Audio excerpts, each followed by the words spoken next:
नमस्कार दोस्तों, राहुल गांधी की भारत जोड़ो यात्रा को लेकर के जिस तरीके से बड़ी खबर आ रही है, युवाओं के रोजगार को लेकर के राहुल गांधी का बड़ा बयान आ रहा है। इस समय उत्तर प्रदेश में पेपर लीक की घटनाओं को जिस तरीके से लेकर के राहुल गांधी न्याय यात्रा में मांग उठाई कि किस तरीके से युवाओं के भविष्य के साथ वर्तमान की सरकार खिलवाड़ कर रही है। राहुल गांधी द्वारा युवाओं के न्याय और सम्मान अवसर के लिए तमाम लगातार आवाज़ें उठाई जा रही है। न्याय की दिशा में उनके लगातार प्रयास किए जा रहे हैं। लखनऊ और यूपी के अन्य हिस्सों में युवाओं द्वारा किए गए प्रदर्शन का वर्णन उनके द्वारा लगातार अपने रैलियों में किया जा रहा है। जिस तरीके से पेपर लीक से प्रभावित युवाओं पर पड़ने वाले प्रभाव को लेकर के राहुल गांधी चिंतित दिखे और शिक्षा और रोजगार के अवसरों पर पेपर लीक का किस तरीके से प्रभाव पड़ता है उसको लेकर के राहुल गांधी ने युवाओं के बीच में चर्चा शुरू की।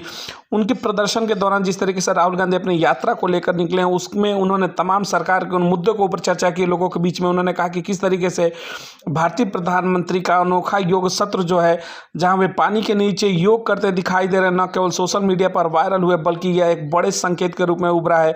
इस विशेष दृश्य के पीछे एक गहरी चिंता की लहर है जो भारतीय अर्थव्यवस्था और समाज के मौजूदा स्थिति को दोहराती है। जिस तरीके से राहुल गांधी ने प्रधानमंत्री नरेंद्र मोदी के ऊपर कटाक्ष करते हुए कहा कि उनकी तस्वीरें जिस तरीके से समुद्र के अंदर पूजा करते हुए वायरल हुई है, उसको लेकर के राहुल गांधी घेरते हुए केंद्र सरकार को नजर आए। रुपए की गिरती कीमतों के ऊपर भी राहुल गांधी ने बड़ा प्रहार किया इस वक्त। जी हाँ, विश्व बाजार में रुपए की कीमत में आई गिरावट में निर्यातकों को तो लाभ पहुंचाता है, परंतु आयातकों और आम जनता पर बढ़ती महंगाई का बोझ डालता है।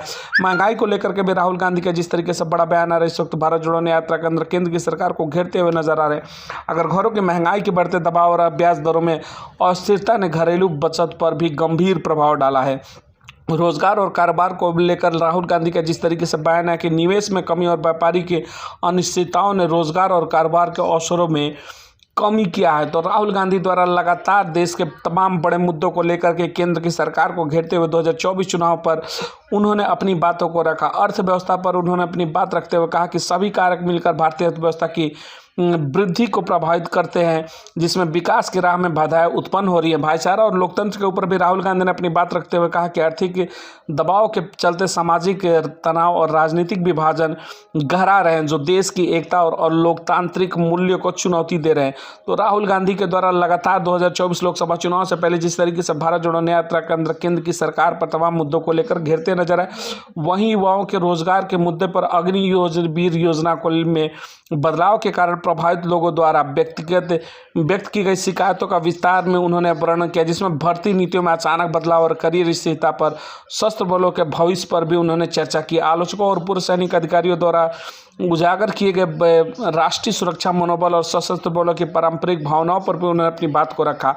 भारत जोड़ो यात्रा में जिस तरीके से आर्थिक असमानता, सामाजिक अन्याय और राजनीतिक विभाजन के खिलाफ देश को एकजुट करने की मांग करने वाली एक आंदोलन के रूप में समझा है, जिसमें शासन में न्याय और समानता को पुनः स्थापित करने पर विशेष ध्यान दिया गया है। राहुल गांधी अपनी 5 न्याय की पहलुओं को लेकर के जिस तरीके से देश के अंदर लगातार भारत जोड़ो यात्रा में तमाम मुद्दों को लेकर के, युवाओं के अगर रोजगार की बात हो तो उसको लेकर के राहुल गांधी जिस तरीके से लगातार मुखर दिख रहे हैं, वहीं किसानों के मुद्दे हों या फिर व्यापार और जिस तरीके से डॉलर बढ़ती हुई कीमतों को लेकर केंद्र की सरकार को घेरते हुए राहुल गांधी नजर आए। मिलेंगे अगली तमाम बड़ी खबरों के साथ भारत जोड़ो यात्रा की। बहुत बहुत धन्यवाद।